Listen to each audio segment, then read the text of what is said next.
नमस्कार मित्रांनो, मी श्री UD पाटील, सहाय्यक प्राध्यापक, भूगोल विभाग, कला वाणिज्य व विज्ञान महाविद्यालय, पलूस. आपलं स्वागत करतो. आपण BA भाग 3 सेमिस्टर 6 भूगोल पेपर नंबर 11 नागरी भूगोल या विषयाचा अभ्यास करीत आहोत. या विषयामध्ये मित्रांनो 4 प्रकरण आहेत, ज्याला आपण मॉड्यूल्स असं म्हणतो. Syllabus of urban geography introduced from June 2020. Module first, Introduction to Urban Geography. नागरी भूगोलाची ओळख. Module second, Urbanization, नागरीकरण. Module third, Structure and Morphology of Urban Centers, नागरी केंद्रांची रचना आणि रूपिकी. Module 4, Urban Problems and Issues. यामध्ये मित्रांनो या 4 प्रकरणापैकी आपण पहिले जे प्रकरण आहे, इंट्रोडक्शन टू अर्बन जिओग्राफी, नागरी भूगोलाची ओळख, हे प्रकरण आपण सविस्तर अभ्यासलं आणि या आपण नागरी भूगोलाची ओळख करून घेतली असं आपण म्हणू शकतो. या प्रकरणामध्ये आपण नगर या संज्ञेच्या अर्थापासून किंबहुना भूगोल म्हणजे काय, भूगोलाच्या शाखा, त्यामध्ये नागरी भूगोलाचं असणारं स्थान, नागरी भूगोलामध्ये नगर म्हणजे काय, भूगोल म्हणजे काय, नागरी भूगोलाचा अर्थ काय, यांच्या व्याख्या आपण अभ्यासल्या.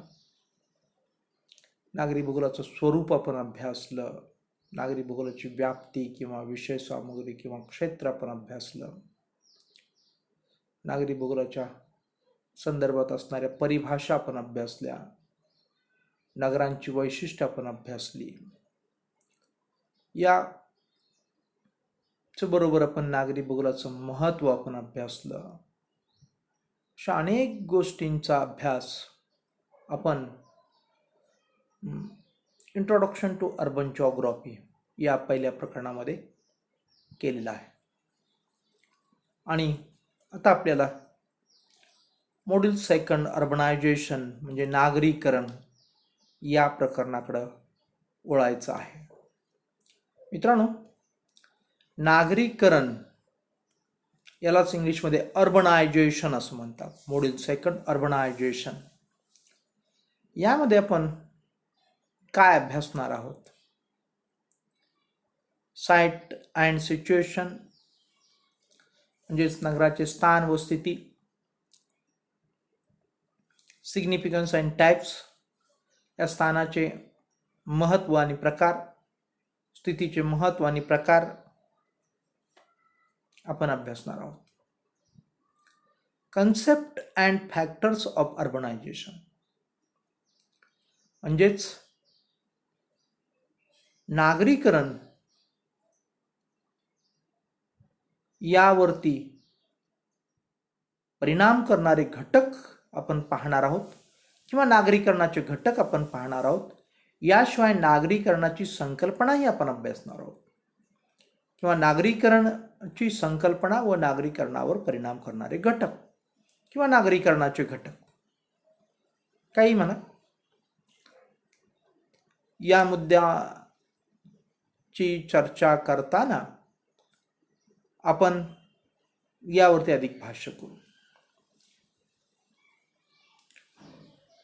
त्यानंतरचा मुद्दा आहे patterns of urbanization in developed and developing countries. नागरीकरणाची रूपिकी विकसित आणि विकसनशील देशातील नागरीकरणाची प्रारूप किंवा रूपिकी हे आपण अभ्यासणार आहोत. Functional classification of cities.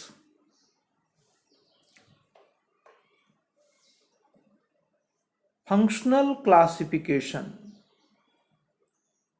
मित्रांनो स्पेलिंग जरा चुकलेलं आहे.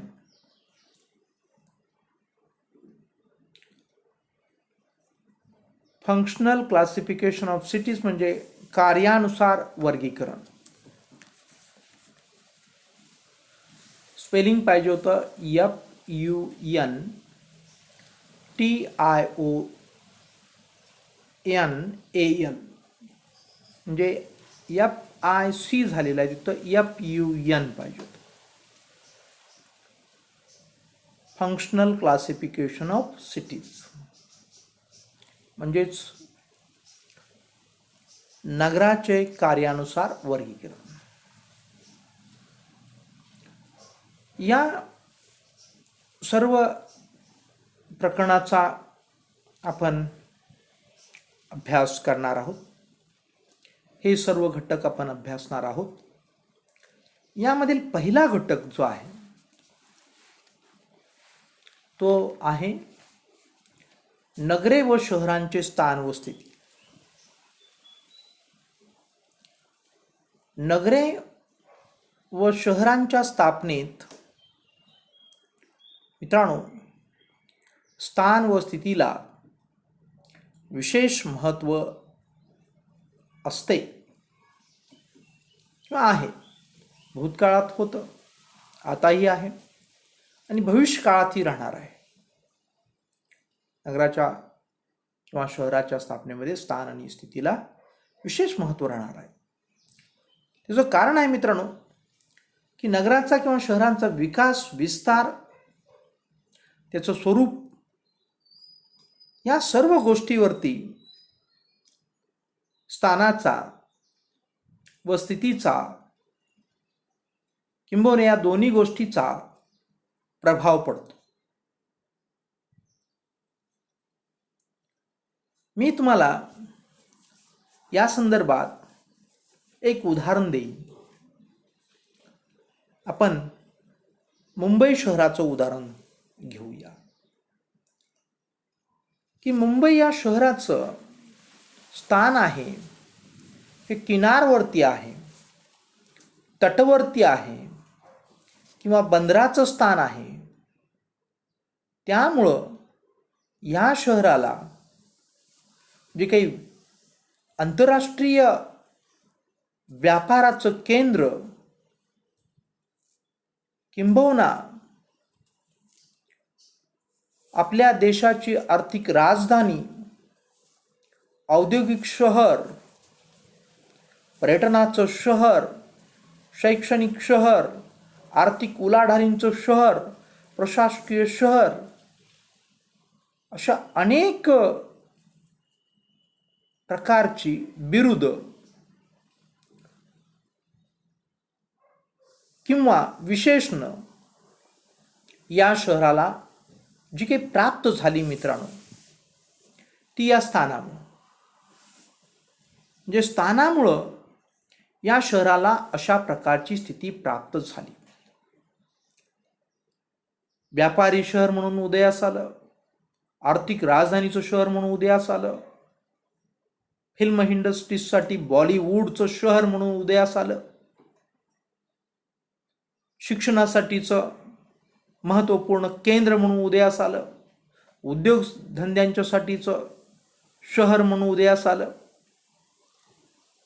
अशा अनेक किंवा प्रशासकीय शहर म्हणून उदयास आलं.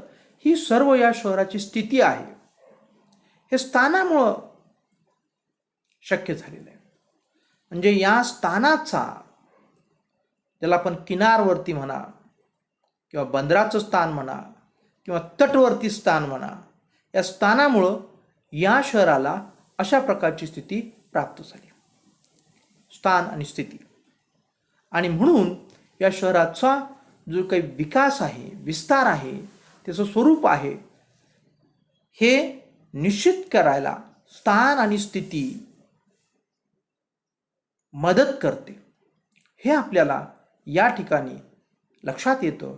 आणि म्हणून शहराच्या नगराच्या स्थापनेमध्ये स्थानाला आणि स्थितीला विशेष महत्त्व आहे मित्रांनो, हे या ठिकाणी आपण लक्षात घेणं आवश्यक आहे. जेथे नगरे व शहरे स्थापन झालेली असतात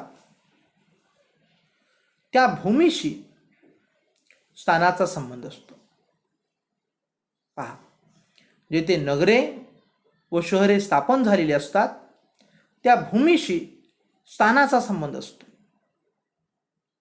म्हणजेच मित्रांनो, स्थान म्हणजे काय थोडं आपण पाहणार आहोत, तरी इथं सांगण्याचा प्रयत्न या विधानामध्ये झालेला आहे की नेमकं ज्या भूमीवरती शहर वसतं त्याला त्या शहराचं किंवा नगराचं स्थान असं म्हणतात. असं इथं आपण थोडक्यात समजून घेऊया.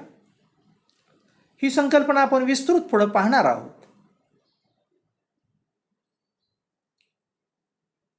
पुढे म्हटलेलं आहे, स्थितीचा संबंध नगर व शहराच्या सभोवतालच्या विस्तृत प्रदेशाशी असतो.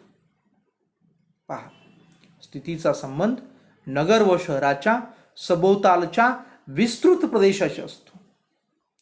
म्हणजे स्थिती ही त्या स्थानाच्या सभोवतालच्या असणाऱ्या पर्यावरणाशी निगडीत असतं असं आपण म्हणू शकतो. आणि या प्रकरणामध्ये आपल्याला स्थान आणि स्थितीचा अभ्यास करावयाचा आहे, हे लक्षात घ्या. आणि मग एक एक आपण भाग यातला पाहूया. प्रथम आपण नगरे किंवा शहरे किंवा नगर व शहरांचे स्थान आपण पाहणार आहोत. वास्तविक पाहता तुम्ही गोंधळून जायचं नाही. नगर व शहर, नगर व शहर, नगर व शहर असं आपण म्हणतो. वास्तविक पाहता पहिल्या प्रकरणामध्ये आपण ज्या काही परिभाषा पाहिल्या त्या सर्व परिभाषांचा उल्लेख या ठिकाणी व्हायला पाहिजे होता. म्हणजे ग्रामनगर, नगर, शहर, महानगर, महामहानगर, संलग्न महानगर, नागरी प्रदेश, या सर्वांचं स्थान असं खऱ्या अर्थानं उल्लेख करण्याची आवश्यकता होती. परंतु या सगळ्यांचा उल्लेख करण्यापेक्षा आपण नगरे व शहर असं म्हटलेलं आहे.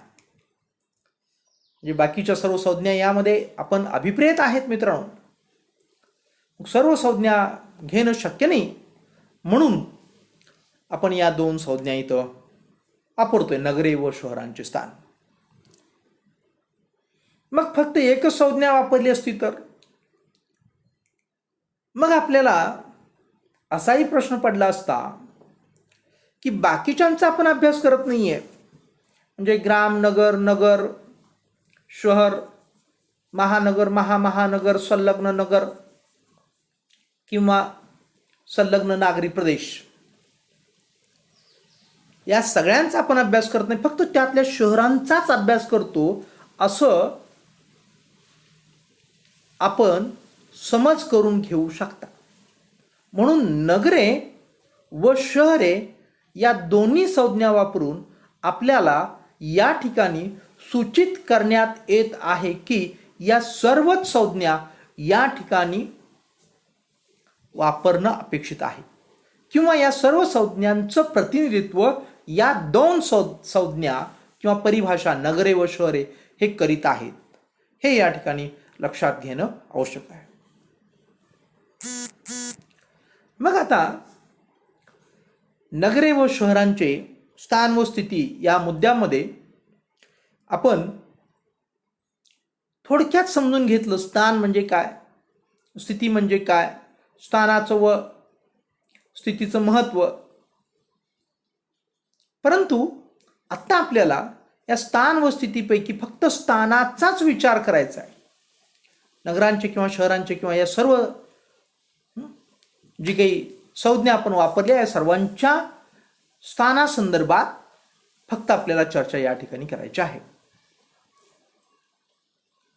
जे ते प्रत्यक्ष नगर किंवा शहर वसलेले असते त्या ठिकाणाशी नगर व शहराच्या स्थानाचा संबंध असतो.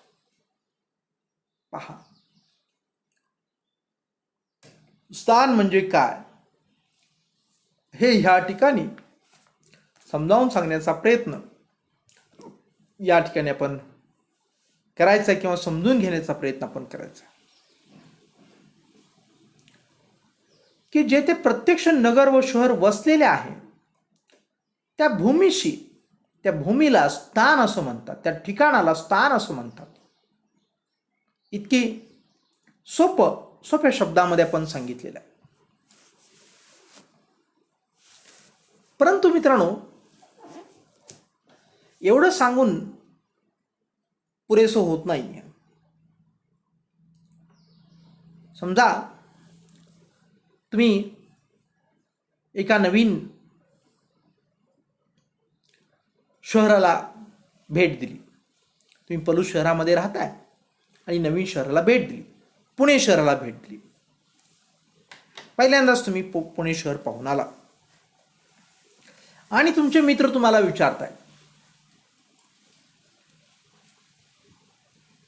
हे पुणे शहराचं स्थान कुठं आहे? स्थान हा आपण शब्द बोलीभाषेमध्ये वापरत नाही. पुणे शहर कुठं आहे? तेव्हा तुम्ही काय सांगाल? तुम्ही हे स्थान सांगताना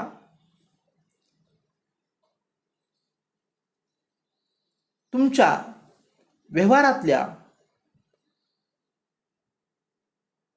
गोष्टींचा त्या ठिकाणी आधार घ्याल आणि तुम्ही सांगाल, मित्रांनो, तुम्ही सांगाल की इथून कराडला जायचं, कराडला गेलो की पुणे बेंगलोर हायवे लागतो, या NH4 वरती साताऱ्यानंतर आपल्याला पुणे हे शहर लागतं. म्हणजे हे जे काही पुण्याचं स्थान तुम्ही सांगताय याला भौगोलिक भाषेमध्ये त्या नगराचं सापेक्ष स्थान असं म्हणतात. किंबहुना आपल्यापैकी काही विद्यार्थी तुम्ही पुण्याला सहलीला जाऊन आल्यानंतर वेगळ्या पद्धतीने सुद्धा स्थान सांगतील. ते म्हणतील की सातारा आणि मुंबई याच्या मध्यवर्ती पुणे शहर वसलेलं आहे.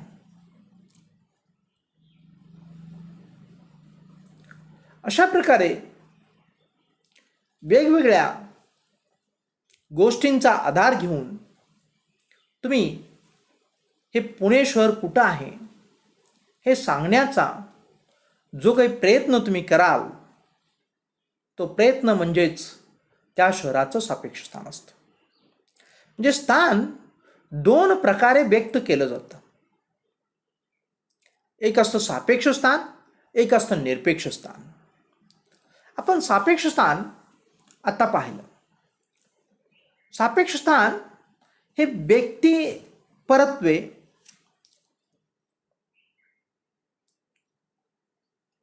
वेगवेगळ्या पद्धतीनं सांगितलं जाईल. आता दुसरं उदाहरण घेऊया. पलूस शहराचं स्थान तुम्हाला सांगायला सांगितलं, वर्णन करायला सांगितलं. तर सापेक्ष स्थान कसं सांगाल? सगळ्यांची विधानं वेगळी वेगळी असतात. स्थान एकच आहे, परंतु विधानं वेगळी वेगळी आहेत. म्हणजे ती व्यक्ती चुकीचं सांगत आहे का? नाहीये. बांबोड्याचा विद्यार्थी म्हणणार की बांबोड्यापासून पश्चिमेला 5 किलोमीटर अंतरावरती पलूस शहर आहे. घोगावचा विद्यार्थी म्हणेल, नाही नाही नाही सर, पलूस हे शहर घोगावपासून 6-7 किलोमीटर अंतरावरती आहे. तर मग आपल्याच क्लासमधला आंधळीचा विद्यार्थी म्हणेल, नाही नाही नाही नाही, आंधळीपासून दक्षिणेला 4 किलोमीटर अंतरावरती पलूस हे शहर आहे, 4 ते 5 किलोमीटर अंतरावरती. तर आमनापूरचा विद्यार्थी म्हणेल, हे सगळे चुकीचं सांगतायत. पलूस हे शहर आमनापूर पासून उत्तर दिशेला 8 किलोमीटर अंतरावरती आहे. मग आता या संपूर्ण परिसराची आपल्याला ओळख असेल तर असं लक्षात येतं की चारीही विद्यार्थ्यांनी सांगितलेलं जे काही स्थान आहे, जे काही विधान आहे, ती चारही बरोबर आहेत. 4 वेगवेगळी विधान असून सुद्धा हे चारीच्या चारी विधानं या स्थानासंदर्भात बरोबर आहेत, कारण हे सापेक्ष स्थान आहे. सापेक्ष स्थान हे व्यक्तिपरत्वे बदलतं, त्याचं वर्णन बदलू शकतं. वेगवेगळ्या भौगोलिक घटक किंवा मानवी घटक यांचा आधार घेऊन जे स्थान सांगितलं जातं किंवा सभोवतालच्या पर्यावरणाचं वर्णन करून स्थान सांगितलं जातं, मग भौगोलिक घटक सुद्धा त्यामध्ये चालतात. येरळा नदी काठावरती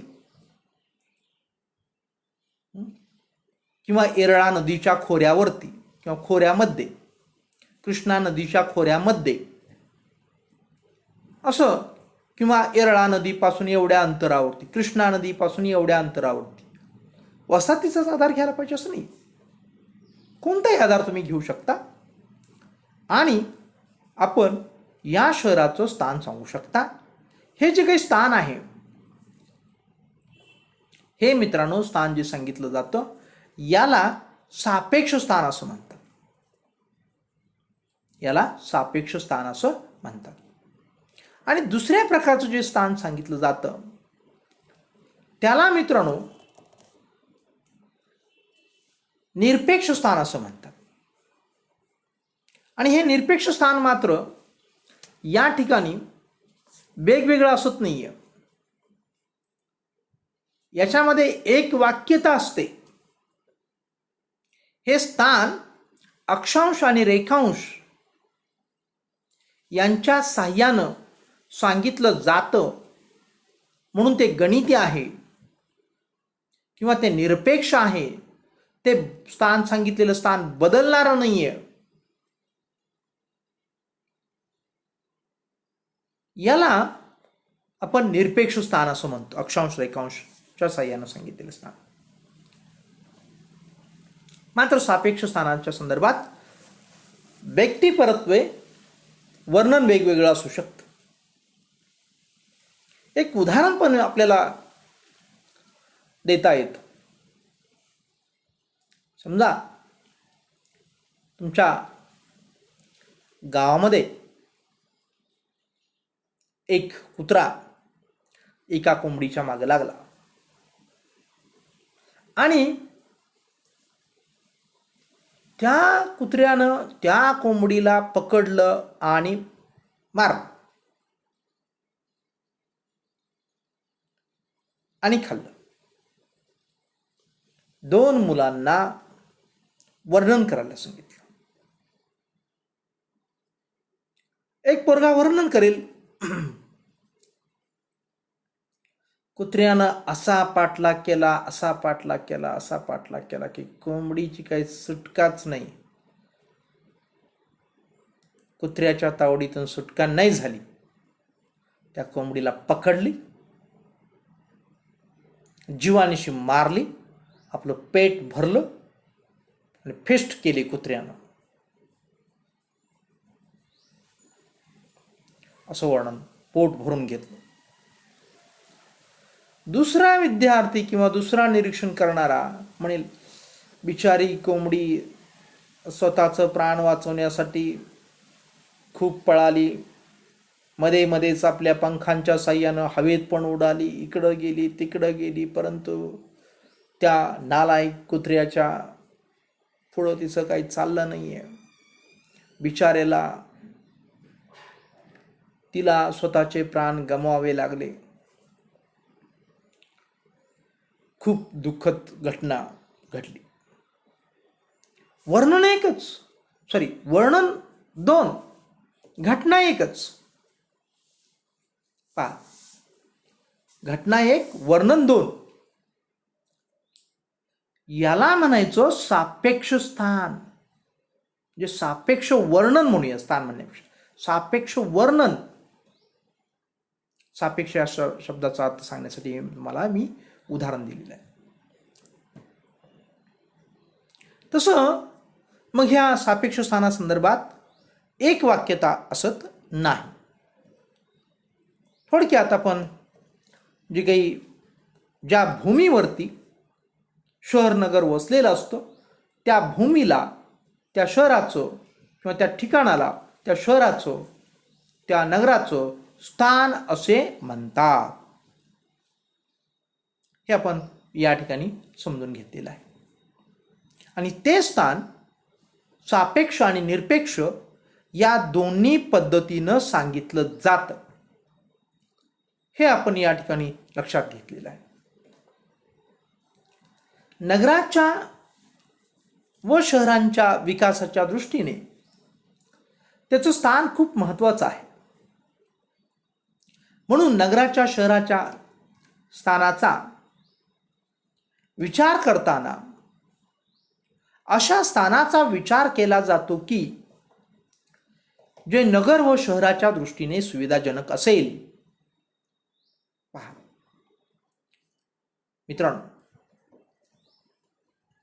अत्यंत महत्त्वपूर्ण गोष्ट या ठिकाणी आपल्याला सांगितलेली आहे की नगराच्या व शहराच्या विकासाच्या दृष्टीने स्थान अत्यंत महत्त्वाचं आहे. कारण असा शहर किंवा नगर किंवा एखादी वसाहत वसवताना आपण अनेक गोष्टींचा विचार करतो. वसाहतीला विशेषतः लागणारं जे काही पाणी आहे किंवा लागणारं जे काही अन्न आहे, लागणारं जे काही संरक्षण आहे, लागणाऱ्या वाहतुकीच्या सुविधा आहेत, या सगळ्या गोष्टी जर अनुकूल असतील तर मित्रांनो त्या ठिकाणी ते स्थान त्या शहराचा विकास करण्यामध्ये खूप मदत करतं. म्हणून स्थानाची निवड करताना मित्रांनो सुरक्षितता, पाणी पुरवठा, वाहतूक इत्यादी गोष्टीचा विचार केला जातो. हे आपण या ठिकाणी लक्षात घेण्याची आवश्यकता आहे. अशा प्रकारे नगरांचं स्थान म्हणजे काय हे आपण या ठिकाणी समजून घेतलेलं आहे आणि आपल्याला हे समजलेलं सुद्धा आहे. आणि नगराचं स्थान कुठं आहे त्याच्यावरती आधारित त्या नगराचा विकास किंवा त्या नगराची स्थिती अवलंबून असते. स्थानामुळे स्थिती प्राप्त होते. स्थानामुळे स्थिती प्राप्त होते. आता स्थिती म्हणजे काय आताच आपल्याला पाहायचं नाही, परंतु स्थान व स्थिती अशी आपण सुरुवात केल्यामुळं स्थानामुळे स्थिती प्राप्त होते याचं उदाहरण मी मुंबई शहराचं दिलं होतं की हे समुद्राच्या किनारी याचं स्थान असल्यामुळं त्याला स्थिती प्राप्त झाली. बंदराची स्थिती प्राप्त झाली, व्यापारी स्थिती प्राप्त झाली, औद्योगिक स्थिती प्राप्त झाली, आर्थिक स्थिती प्राप्त झाली. म्हणजेच या स्थानावरून स्थिती शहराची, नगराची ठरत असते. हे या ठिकाणी आपण लक्षात घेणं आवश्यक आहे. आणि दुसरंही असं विधान मित्रांनो असतं, ते म्हणजे सापेक्ष स्थान हे नगराची किंवा शहराची स्थिती असते. अशी गोंधळणारी विधानं आपल्याला पुस्तकामध्ये तुम्ही स्वयं अध्ययन करत असताना तुमच्या समोर येतील, तेव्हा गोंधळायचं नाही. आता सापेक्ष म्हणजे काय आपण पाहिलेलं आहे. सभोवतालच्या परिस्थितीला अनुसरून असणाऱ्या तिचं स्थान सांगितलं जातं. म्हणजे सभोवतालच्या परिस्थितीचा प्रभाव त्या शहरावरती काय पडलेला आहे याची माहिती सापेक्ष स्थानामधून मिळते. म्हणून सापेक्ष स्थान त्या नगराचं किंवा शहराची स्थिती असते. उदाहरणार्थ मुंबईचं उदाहरण आपण घेतलं होतं की समुद्र किनाऱ्याला त्याचं स्थान असल्यामुळं त्याची जी काही सभोवतालची परिस्थिती आहे, एका बाजूला समुद्र आहे, एका बाजूला सह्याद्रीचा डोंगर रांगा आहेत, मध्ये मध्ये खाड्या येऊन मिळालेल्या आहेत, किंबहुना त्या ठिकाणी व्यापार चालतो, प्रशासन चालतं, उद्योगधंदे चालतात. या ठिकाणच्या स्थानामुळं हे सर्व स्थिती प्राप्त झालेली आहे. म्हणजे हेच भौगोलिक जे काही सभोवतालचे असणारे जे काही घटक आहेत हे त्याच्यावरती प्रभाव टाकतात. समुद्राचा विशेष प्रभाव टाकतात आणि त्या सापेक्ष स्थानामुळं त्या शहराची स्थिती स्पष्ट होते किंवा स्थिती प्राप्त झालेली पाहायला मिळते. असं हे एकमेकाशी संलग्न आहे. तेव्हा गोंधळून न जाता सभोवतालच्या वर्णनाचा काय परिणाम होतो म्हणजे स्थिती, सभोवतालच्या भौगोलिक घटकांचा काय परिणाम होतो नगरावरती म्हणजे स्थिती. स्थान आणि स्थिती या गोष्टी आपण या ठिकाणी व्यवस्थितरित्या आपल्याला समजलेल्या आहेत असं मी समजतो.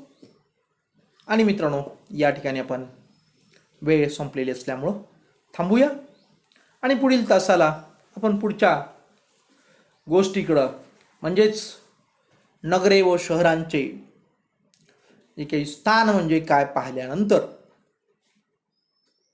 स्थानांचे प्रकार व त्यांचे महत्त्व आपल्याला पुढील तासाला पाहायचं आहे. तेव्हा याशिवाय स्थानावरती परिणाम करणारे घटक हे आपल्याला अभ्यासायचे आहेत. या दोन्ही गोष्टी आपल्याला पुढील तासाला अभ्यासायचे आहेत. अर्थात एकाच तासाला होईल असं नाही आहे, परंतु यापैकी काही भाग आपल्याला निश्चितपणे पुढील तासाला अभ्यासायचा आहे. तेव्हा आपण इथं या ठिकाणी